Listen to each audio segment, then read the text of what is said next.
Vous sentez-vous concerné par la mission chrétienne? Comment chacun est appelé à contribuer, à participer à l'œuvre de Dieu?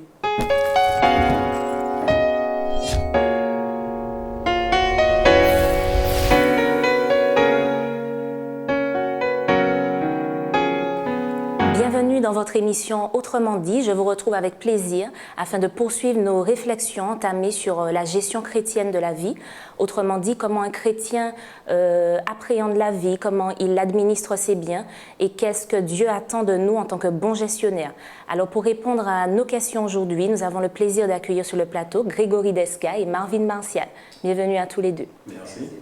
Alors, lors de la précédente étude, nous avons évoqué le principe de la dîme et aujourd'hui, nous vous proposons de parler de son rôle, de son impact plus précisément. Alors, pourrez-vous déjà rappeler brièvement ce qu'est la dîme et quel est son rôle? Lors des études précédentes, nous avons vu qu'en tant qu'intendant de Dieu, Dieu nous invitait à mettre une part de nos revenus, quels qu'ils soient, à son service. C'est une part que Dieu se réserve dans ce que nous acquérons, afin justement qu'il puisse y avoir dans sa maison de quoi permettre que le sanctuaire, dans le cas d'Israël, le service du sanctuaire, puisse fonctionner. C'est vraiment une part qui permet, qui donne la possibilité à l'individu de dire « je reconnais Dieu comme le maître de toutes choses ». Nous avions aussi eu l'occasion de voir que puisque nous étions des êtres créés, des êtres qui sont arrivés avec ce que Dieu nous a donné, donc nous lui devions tout et c'était une manière pour nous d'exprimer, de reconnaître qu'il est notre Créateur. Alors tu as parlé d'une part, Marvin, mais est-ce qu'il y a un montant particulier qui est prévu dans le contexte de la dîme? Alors déjà dans la Bible on parle de prémices, donc c'est vraiment une petite partie du salaire, pas plus de la moitié en tous les cas, et c'est vrai que dans le terme ou dans le mot dîme, on peut déceler la racine 10, donc c'est un dixième du salaire ou du revenu qui est perçu. Donc pour un salaire de 100 euros, c'est simplement un exemple, donc ce sera 10 euros qui sera retourné à Dieu comme étant cette dîme qu'il réclame, qui lui appartient en tous les cas. Alors est-ce que la dîme est toujours d'actualité? Tu as parlé, Marvin, des prémices, enfin de la mise en place de la dîme dans l'Ancien Testament, mais est-ce que c'est toujours d'actualité aujourd'hui? La Bible ne parle pas d'un système ayant disparu.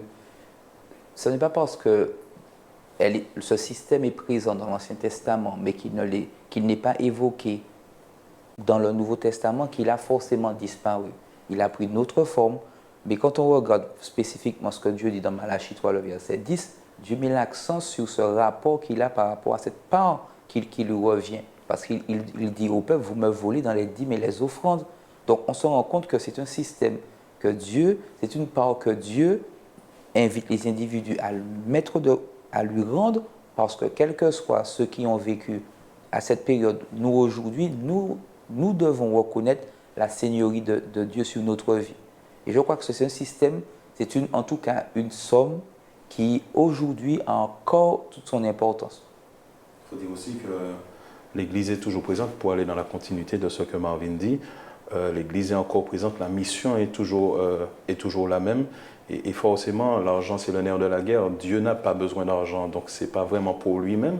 Donc il y a, c'est vrai, cet aspect spirituel, mais si on doit rester dans la globalité même de la mission, cet argent permet justement le bon fonctionnement et aussi la propagation de l'Évangile. Donc on a besoin de cet argent pour permettre à l'Église de pouvoir continuer à avancer, proposer des choses pour que les gens partout dans le monde puissent comprendre, connaître l'Évangile et accepter Christ. Donc c'est nécessaire de garder ce système, de le maintenir, surtout comme il a dit, Dieu n'a jamais dit dans la Bible de changer ou de modifier, donc il reste le même. Est-ce que ça veut dire pour autant que la mission chrétienne repose à 100% sur la générosité des membres, des gens qui donneraient donc la dîme?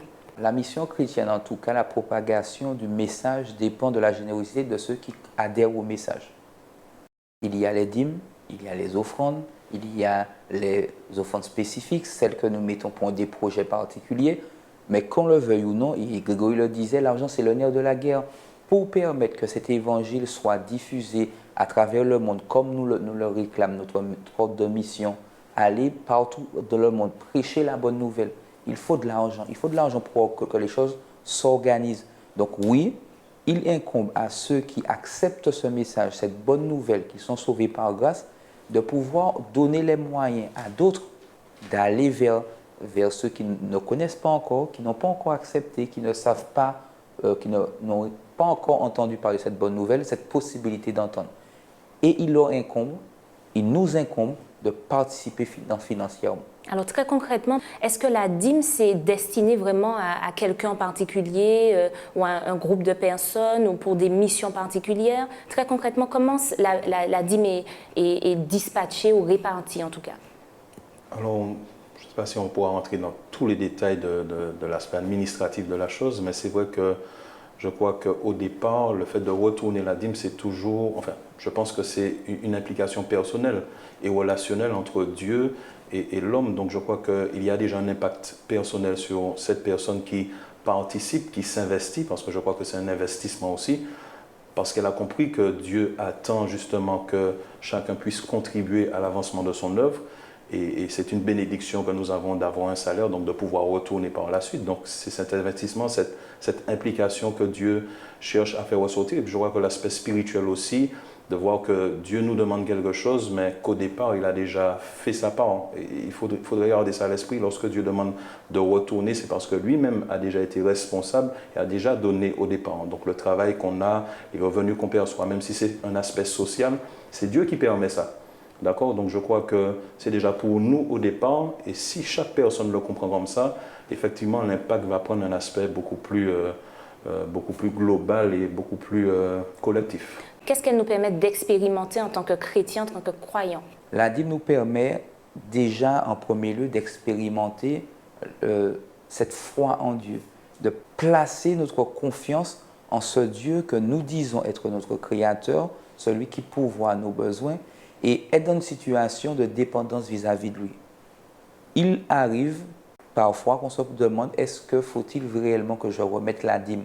Est-ce que cette dîme, je ne pourrais pas la garder pour pouvoir faire autre chose? Ou bien pour pouvoir simplement ajuster mon budget qui se trouve parce que je me trouve à découvert.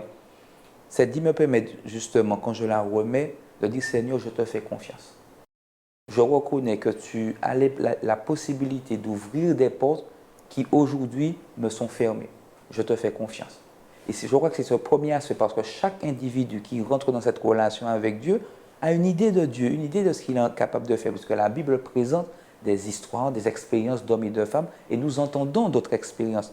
Mais cette dîme me permet d'expérimenter véritablement pour ma vie cette relation de confiance avec Dieu. C'est vrai que la logique de donner, alors qu'on sait que tout le monde a ses besoins, tout le monde a des choses à payer, tout le monde a des crédits ou autres, on a envie de faire des choses, d'acquérir des choses, etc. On se dit de donner, finalement, on sera perdant. C'est la logique que le monde présente, que la société présente. Mais Dieu dit au contraire, si vous donnez, si vous retournez justement ce qui m'appartient, vous n'allez pas justement manquer de choses. Au contraire, vous allez manquer de rien du tout, puisque Dieu prend soin de ses enfants. Donc, cette dépendance-là, au travers du fait de retourner cette dîme-là, est quelque chose de très important. Et puis, je crois aussi qu'il y a une notion d'adoration. Parce que le fait de pouvoir dire merci au Seigneur en retournant cette dîme et de dire, voilà, tu prends soin de moi, est quelque chose que l'on devrait prendre vraiment en considération et se poser les bonnes questions par rapport à ça. Alors, je rebondis sur ce que tu dis, Grégory. Est-ce que ça veut dire que si un chrétien donne la dîme fidèlement, il a des bénédictions spéciales qui lui seront attribuées? Je crois que si déjà il donne la dîme, c'est parce que Dieu l'a déjà béni. Enfin, j'ai envie de croire cela, parce que finalement, donner la dîme et considérer que ça appartient à Dieu, c'est vraiment pour moi quelque chose qui devrait être tout à fait naturel, parce que les choses qui nous paraissent les plus banales ou les plus acquises viennent de Dieu. Je parle du souffle de vie, de l'eau qui coule lorsqu'on tourne son robinet. Tout ça, ce sont des bénédictions du Seigneur. Donc nous sommes déjà bénis. Donc le fait de retourner, c'est parce que Dieu m'a déjà donné cette santé, cette capacité d'avoir des diplômes, d'avoir un métier, de pouvoir travailler, de pouvoir fournir quelque chose qui va ensuite engendrer de l'argent. Donc je considère être déjà béni, et pour moi c'est tout à fait naturel de retourner quelque chose que Dieu m'a déjà confié au départ. Donc en tous les cas, c'est ma vision de la chose. C'est comme ça, moi je vis ce retour-là de cet argent que Dieu me confie. Si je donne la dîme fidèlement, est-ce que je peux avoir certains mérites, mériter par exemple le salut? Ah non, du tout pas. Puisque Nous avons eu l'occasion de le voir dans des études précédentes lorsque nous avons abordé cette question de la justification par la foi. Nous sommes sauvés par la foi en Jésus-Christ. Le salut par grâce. Maintenant, dans cette démarche d'avancement avec Dieu, nous apprenons à découvrir Dieu, nous apprenons à découvrir ses plans pour nous, nous apprenons à découvrir ses projets pour nous et nous entrons dans ce qu'il nous propose comme manière de vivre. Je voulais rebondir sur ce que disait Grégory. Dans notre rapport à Dieu, dans cette logique des bénédictions, souvent on s'attend à ce que parce que je donne la dîme, Dieu va me donner des richesses supérieures à ce que j'avais déjà. Donc j'aurai un plus. Mais on peut considérer le plus comme par exemple le fait d'apprendre à se satisfaire de ce qu'on a. Parce qu'on ne se rend pas compte que beaucoup d'entre nous aujourd'hui avons du mal à nous satisfaire de ça. Cette humilité aussi de se dire, oui, je gagne de l'argent, oui, j'ai peut-être un salaire qui me permet de faire tout plein de choses qui répondent à des besoins ou parfois à des désirs et pouvoir me restreindre, pouvoir offrir à d'autres. Et il faut savoir qu'une bénédiction n'est pas simplement liée à un plus d'argent, mais développer un savoir-être, une manière de se positionner. Et je crois que c'est ça aussi qui rentre dans ce package de bénédiction. Donc ça veut dire que vous différenciez bien bénédiction de mérite. Je peux être béni parce que je suis fidèle, je donne ma dîme, mais je ne vais pas mériter pour autant le salut ou certaines faveurs de Dieu. Oui, si on est dans l'état d'esprit, on considère que le fait de retourner la dîme, c'est comme si je paye mon salut ou ma place dans le ciel. Ça remet beaucoup de choses en cause, notamment le sacrifice de Christ, comme Marvin l'a dit. Dans les études des trimestres passés, on a été clair dessus. Il n'y a rien qu'on puisse faire en tant qu'être humain, en tous les cas, dans nos limites, pour pouvoir acquérir le salut. Donc, c'est sûr qu'il faut bien différencier. Et nous ne sommes pas en train de payer, ou même dans l'état d'esprit de certaines personnes, payer pour éviter la malédiction. Donc, ça va très loin. On a beaucoup d'états d'esprit, beaucoup de façons de voir. Non, il faut revenir à cet état d'esprit où c'est relationnel. C'est quelque chose entre Dieu et moi. Il me bénit, je manifeste justement cette fidélité, cette confiance en lui, cette logique que oui, le monde dit qu'il faut acquérir pour augmenter justement nos biens, mais Dieu nous dit non, quand tu donnes, tu vas encore recevoir de ma part. Et comme il a bien précisé, j'appuie dessus, les bénédictions ne sont pas simplement pécuniaires, ce n'est pas une question d'argent. Je crois que Dieu utilise aussi la dîme comme une forme de pédagogie pour nous apprendre à développer notre confiance en lui, notre spiritualité, aussi le fait d'apprendre à donner. Parce que c'est vrai que l'aspect d'égoïsme aussi, lorsque je redonne à Dieu ce qui lui appartient, il nous enseigne justement à ne pas penser à nous, ressentir les choses sur nous, mais penser à lui et penser aux autres aussi. Donc je pense que c'est vraiment une éducation que Dieu permet aussi au travers de la dîme. Donc il vaut mieux ne pas manquer l'occasion et participer pleinement et vraiment voir les bénédictions, pas simplement monétaires, mais les bénédictions que Dieu en réserve par rapport à cela. Marvin, tu voulais réagir dessus? Quand on sort de cette relation, de ce lien, et qu'on pose un regard sur le fait que quelqu'un remette la dîme, on peut considérer que une personne qui est proche de cette personne peut considérer que c'est un acte de folie, que c'est un acte idiot de pouvoir sortir une partie de son argent et le confier à... Alors, à qui on le confie cet argent? Où est-ce qu'on apporte nos dîmes? Le confier à l'Église, puisque nous sommes aujourd'hui dans un système qui nous invite à porter cet argent à l'Église, donc par le biais de son organisation, et cet argent est redistribué. Mais ceux qui regardent, qui ne sont pas dans ce lien avec Dieu, c'est pourquoi la dîme, remettre la dîme, c'est véritablement remettre la dîme avec en état d'esprit cette relation que j'ai avec Dieu, indépendamment de tout ce que peuvent penser les autres. Parce que si on regarde une logique comptable, simplement une logique comptable, se séparer de 10% de ses revenus, c'est s'appauvrir. Mais quand on comprend l'état de ce lien, pourquoi je remets, alors là, on est en mesure de prendre conscience. Maintenant, cet argent est redistribué parce qu'il faut bien entendu, c'est une somme qui est mise à disposition de l'avancement de l'œuvre. Alors, s'il fallait résumer justement, Marvin, en tout cas, nous donner ton avis, pourquoi on remet la dîme? Alors, on remet la dîme parce que Dieu le demande. Dieu réclame. Donc, pour toi, c'est un acte purement d'obéissance. C'est un acte d'obéissance. Et nous avons eu l'occasion de le voir dans l'étude précédente. Le gestionnaire, l'intendant, c'est celui qui obéit à ce qu'on lui dit. Le gestionnaire est dans cette relation de dépendance face au maître de dépendance par rapport aux recommandations du maître. Le maître demande, donc nous n'avons qu'à obéir. Maintenant, on choisit d'obéir ou pas, on choisit d'aller dans ce sens, mais ça nous revient après. Et c'est dans la question, rappelons-nous qu'on se demande, qui sont les bons gestionnaires? Suis-je un bon intendant pour Dieu? Donc pour toi, un bon intendant, c'est quelqu'un aussi qui remet la dîme. Oui. Grégory, peut-être, tu veux rajouter quelque chose? Non, simplement comme il l'a dit, hein, c'est pour conclure un petit peu sa réflexion, il parle de gestion des affaires de Dieu. D'accord? Donc, est-ce que pour toi, c'est une priorité, justement? Eh bien, en tant qu'enfant fidèle et que gestionnaire, justement, qui a reçu cette responsabilité, oui, ça fait partie de mon objectif, puisque c'est le maître qui sait ce qu'il veut, ce qu'il désire, ce qui est mieux pour les autres et pour moi. Donc, forcément, je dois lui faire confiance sur ça. Donc, c'est vraiment une question de foi, une expérience de foi que je vis avec lui. Marvin? Oui, puisque tu disais, est-ce que ça doit être une priorité? Mais quand on regarde le récit biblique, on se rend compte que le salut des individus est une priorité pour Dieu. Donc, il faut forcément que moi qui accepte ce message, qui accepte que Dieu me sauve, que Dieu m'aime, que Dieu a envie que je sois sauvé, il a envie que l'autre soit sauvé. Et comment moi qui accepte ce message, je peux contribuer à permettre à l'avancement? Bien entendu, je peux le faire en donnant de mon temps, en donnant de mon énergie, en étant disponible, mais de permettre que d'autres puissent se rendre disponibles, c'est au travers de l'aspect financier.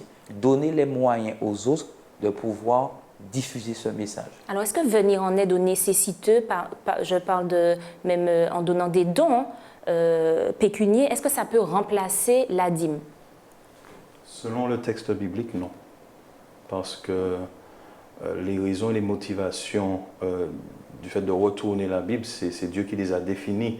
L'objectif, le but, c'est Dieu qui les a définis. Il parle donc de prendre soin justement des personnes qui sont consacrées à l'œuvre. Donc on reste toujours dans l'optique de l'évangile, du fait de gagner des âmes, de gagner des vies, de sauver des vies en tous les cas, et aussi de prendre soin de l'Église, des affaires de l'Église, de l'évangile, etc. Donc après sur le salaire, je me permets, hein, chacun décide, mais sur le salaire, je pense qu'on peut aussi utiliser même qu'une partie, s'il le faut, investir une partie pour pouvoir aider. Mais en tous les cas, la dîme, c'est quelque chose qui est sacré, donc forcément qui est mis à part pour un but bien précis. Ça, ce n'est pas à l'homme de le définir, c'est à Dieu de le définir. Donc on ne peut pas changer l'objectif et justement ce que Dieu a mis en place par rapport à ça. Maintenant, on peut utiliser un peu de notre salaire ou de notre revenu pour aider. Donc mais en plus? En plus. Mais ce qui est sacré, ce qui est saint, et la dîme l'est, c'est quelque chose qu'on ne peut pas se permettre de toucher ou d'orienter différemment, quand bien même la motivation ou la finalité paraîtrait, comment dirais-je, paraîtrait intéressante, puisque c'est bien d'aider les autres. Mais elle n'a pas été destinée, en tous les cas, la dîme n'a pas été destinée par Dieu pour ce motif-là. Alors, que répondre peut-être à ceux qui nous regardent et qui ne donnent pas la dîme parce qu'ils estiment que la dîme est mal administrée ou qu'ils ont été peut-être blessés, déçus par les administrateurs eux-mêmes et qui disent qu'ils ne peuvent pas justement donner cette dîme puisqu'elle est mal gérée? J'entends et je comprends la finalité de ce raisonnement. Parce que quand on a l'impression que ceux qui doivent administrer sont peut-être de mauvais gestionnaires, on n'a pas envie de remettre. Et j'entends ce raisonnement. Mais puisque c'est une relation entre Dieu et moi, c'est une démarche d'obéissance vis-à-vis de ce que Dieu me demande, indépendamment de ce qui peut se faire, de ce que je peux entendre. Il faut que je considère que Dieu m'invite à remettre la dîme. Mais est-ce que c'est vraiment sage, selon vous, de pouvoir remettre la dîme à des personnes, justement, qui gèrent mal l'argent de Dieu? Est-ce que ce n'est pas mieux de récupérer cet argent et de donner à ceux qui en ont besoin et qui gèrent peut-être, ou bien moi-même, je peux donner de façon arbitraire aux personnes que je décèle dans le besoin? On revient justement au principe de Malachie, on revient au système de fonctionnement que Dieu a mis en place. J'appuie dessus parce que c'est vrai qu'il y a beaucoup de choses que l'on peut lire dans la Bible, beaucoup de principes, et on a envie de faire les choses un peu comme on l'entend, parce qu'on juge que c'est la meilleure façon, que peut-être ce qui est proposé n'est pas bien, mais il faut rester, comment dirais-je, calqué par rapport à ce que la Bible propose. Ce que Dieu dit dans Malachie, c'est d'amener dans la maison. du trésor, d'amener dans sa maison. Dans d'autres termes, dans d'autres contextes, on parle de la maison de l'Éternel, de la maison de Dieu, c'est la même chose. Donc c'est de ramener cet argent-là. Maintenant, il y a des personnes placées pour pouvoir s'en occuper. Ça, c'est leur responsabilité. D'accord? Mais la mienne au départ, et on revient au principe de base, cet argent qui est retourné ne me concerne pas moi et les autres, mais me concerne moi et Dieu. Et d'ailleurs, je considère que je ne remets pas cet argent pour des hommes ou à des hommes, mais je remets cet argent pour sauver des hommes. Donc après, comment il est géré, je pense que chacun doit être responsable de sa propre vie, de son fonctionnement et de sa relation avec Dieu. Mais en ce qui me concerne, ma part de ce que Dieu me demande, c'est de ramener à la maison du trésor, à la maison de Dieu, à la maison de l'Éternel, ce qui lui revient. En tout cas, quels arguments vous pourriez utiliser pour quelqu'un qui est réfractaire, on l'a vu, mais quelqu'un qui doute ou qui s'interroge vraiment sur le bien fondé de cette dîme? Quel argument donner pour inciter, pour motiver quelqu'un à donner la dîme? Lorsqu'une personne est arrivée à la conclusion que remettre la dîme n'est pas nécessaire, que la dîme est détournée, quels que soient les arguments qu'on pourrait lui donner, ils paraîtront pas suffisants. Et moi, je pense qu'il faudrait déjà accompagner cette personne au travers de la prière, l'inviter à focaliser son regard sur ce que Dieu proposait. Maintenant, on peut aussi regarder en Israël, il y avait de mauvais gestionnaires. Des dirigeants ont emmené le peuple à l'idolâtrie. Les dirigeants ont fait du n'importe quoi. Pourtant, Dieu insiste sur le fait que vous me trompez dans les dîmes et les offrandes.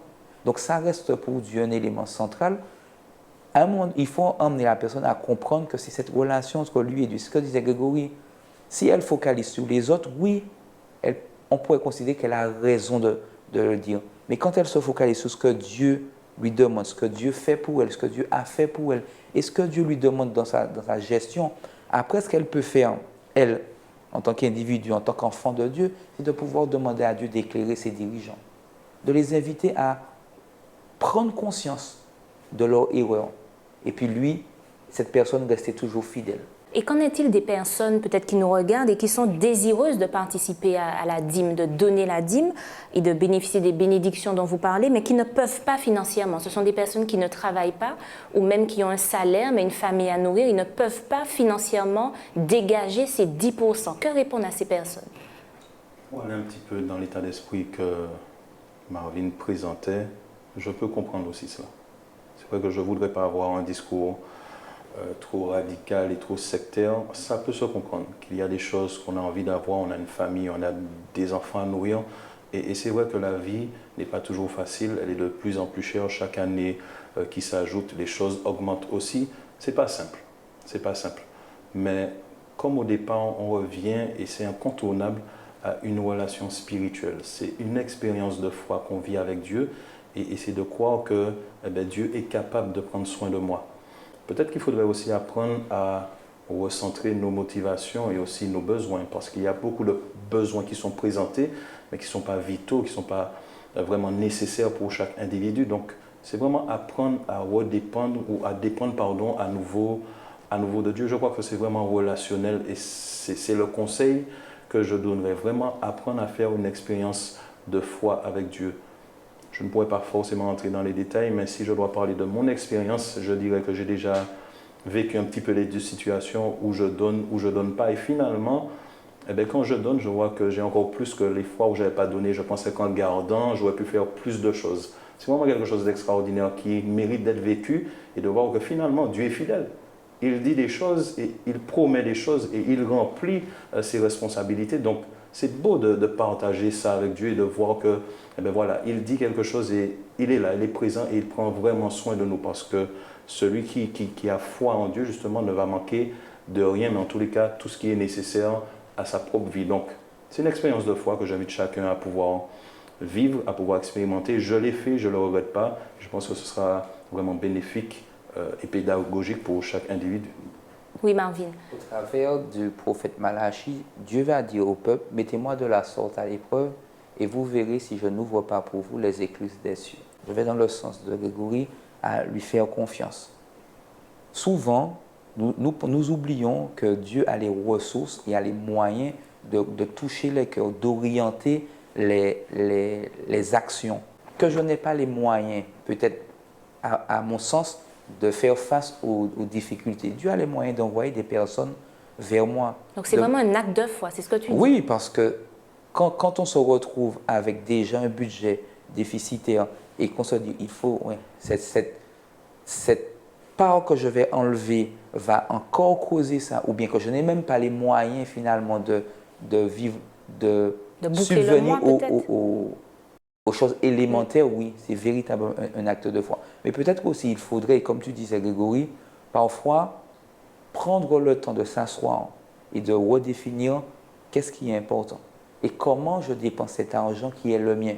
Parce que des fois, on se rendrait compte qu'il y a des sommes qui s'en vont, pas parce que c'est véritablement un besoin, mais ce sont plus des désirs que nous assouvissons et qui font qu'une bonne partie de notre argent s'en va sans qu'on s'en rende compte. En tout cas, ça ne paraît pas raisonnable de donner la dîme sur un découvert, par exemple.